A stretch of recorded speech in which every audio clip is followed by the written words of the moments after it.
Kecelakaan yang melibatkan mobil minibus dan mobil Tokyo kecelakaan beruntun menimpa sore lalu mobil viral di media sosial.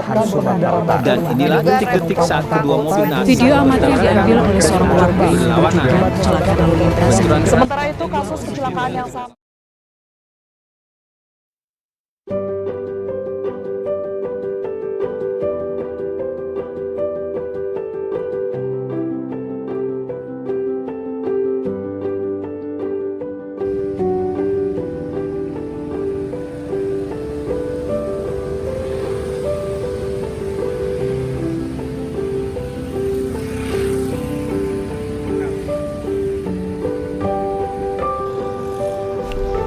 Hukum, pada hakikatnya, selalu ada dimanapun manusia itu berada di muka bumi ini.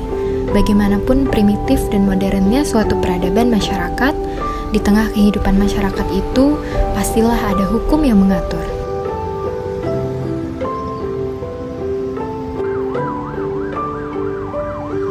Oleh karena itu, keberadaan atau eksistensi hukum bersifat universal. Artinya, dalam kondisi dan situasi bagaimanapun, hukum tidak bisa dipisahkan dari masyarakat karena mempunyai hubungan timbal balik. Roscoe menganggap bahwa hukum sebagai alat rekayasa sosial atau law as a tool of social engineering and social control yang bertujuan menciptakan harmoni dan keserasian agar secara optimal dapat memenuhi kebutuhan dan kepentingan manusia dalam masyarakat. Hukum mengatur kehidupan manusia sejak berada dalam kandungan sampai manusia itu meninggal dunia. Bahkan, kehendak terakhir manusia yang telah meninggal pun masih diatur oleh hukum. Itulah yang disebut dengan wasiat. Di luar itu, hukum juga mengatur semua aspek kehidupan masyarakat seperti ekonomi, politik, sosial, budaya, pertahanan, keamanan, dan lain sebagainya.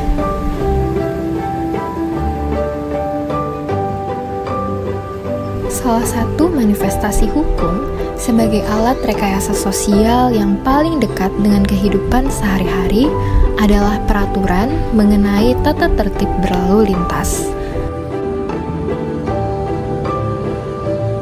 Melalui Undang-Undang Nomor 22 Tahun 2009 tentang lalu lintas dan angkutan jalan, undang-undang ini bertujuan menciptakan lalu lintas yang aman, selamat, tertib, dan lancar, serta membentuk perilaku masyarakat agar beretika dan berbudaya dalam berlalu lintas. Misalnya, aturan tentang penggunaan helm sesuai standar SNI, penggunaan sabuk pengaman, himbauan untuk mematuhi rambu-rambu lalu lintas, dan lain sebagainya.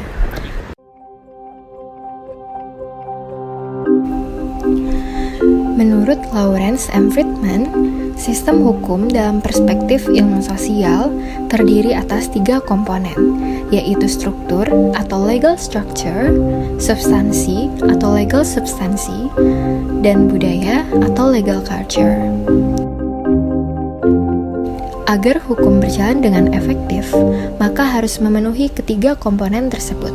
Substansi yang termanifestasi dalam undang-undang dan aturan turunannya, serta struktur yang terdiri dari aparat penegak hukum seperti pihak kepolisian tidaklah cukup. Perlu adanya budaya hukum berupa masyarakat yang menaati peraturan tersebut agar tercipta implementasi hukum yang harmonis. Namun, sayangnya, budaya hukum masyarakat nampaknya masih rendah dalam sektor berlalu lintas. Kita masih menjumpai banyak pelanggaran tata tertib berlalu lintas oleh masyarakat.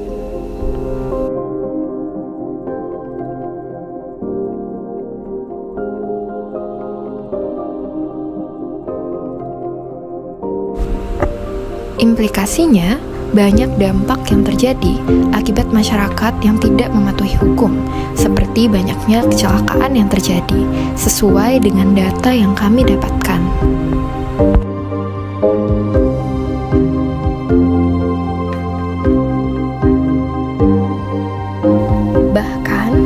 Berdasarkan temuan yang kami temui pada beberapa responden, masih banyak yang mematuhi aturan hanya karena takut kepada struktur hukum, bukan karena memahami esensi dari substansi hukum itu sendiri.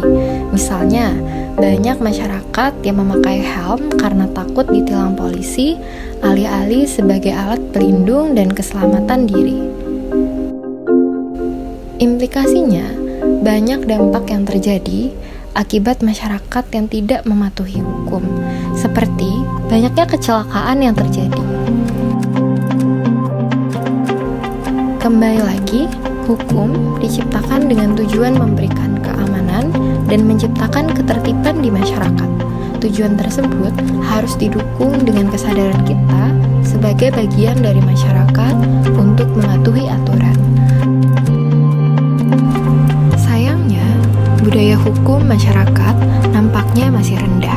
Kita masih menjumpai banyak pelanggaran tata tertib berlalu lintas oleh masyarakat.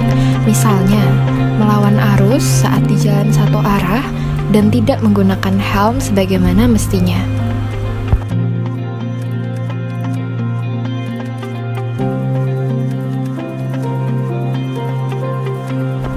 Oleh karena itu, kelompok kami mencoba mewawancarai beberapa orang yang kami anggap dapat merepresentasikan masyarakat dengan beberapa pertanyaan terkait penerapan budaya hukum dan bagaimana aturan tersebut diimplementasikan oleh masyarakat.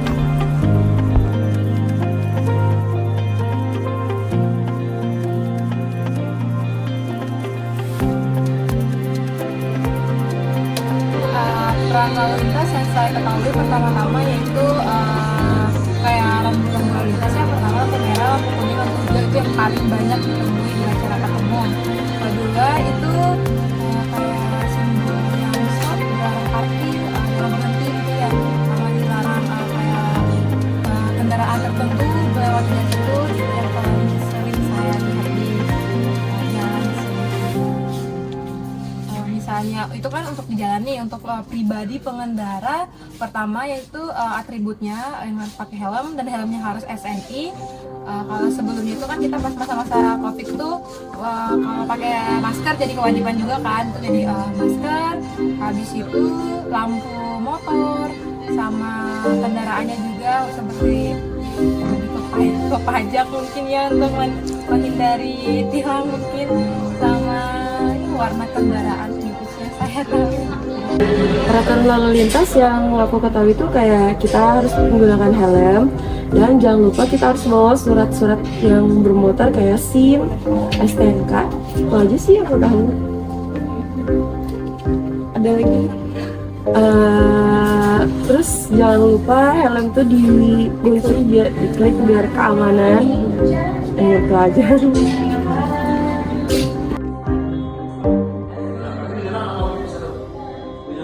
Jadi menurut saya keberadaan rambu lalu lintas itu sangat penting.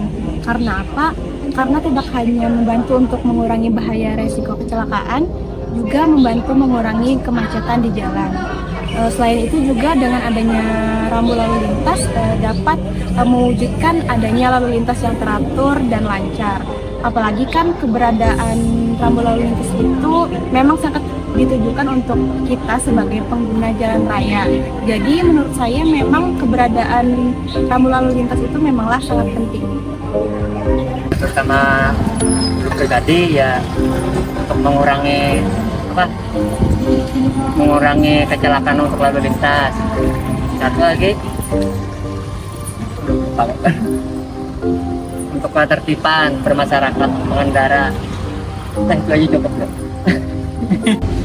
Ya penting supaya orang taat, kayak ada kecelakaan, mengurangi kemacetan, lebih tertib lah kayak itu aja. Penting sih. Dan pertama itu tujuannya itu satu, keselamatan. Kan adanya rambu kayak itu kita bisa mengetahui di sini kurangi kecepatan dan di sini ada kayak di pertigaan kayak gitu. Itu sangat membantu banget dari kurangnya kecelakaan gitu. Mungkin dari kami itu saja. Menurut kami rambu-rambu di jalan itu sangat penting karena untuk mengurangi angka kecelakaan, terus menertibkan jalan supaya tertib lah. Ya, itu aja. Oke. Ada beberapa cara dalam menumbuhkan kesadaran hukum. Tindakan adalah salah satu cara utama dalam menumbuhkan kesadaran hukum. Tindakan bisa dalam bentuk hukuman pada pelanggar hukum dan penghargaan bagi yang menaati hukum.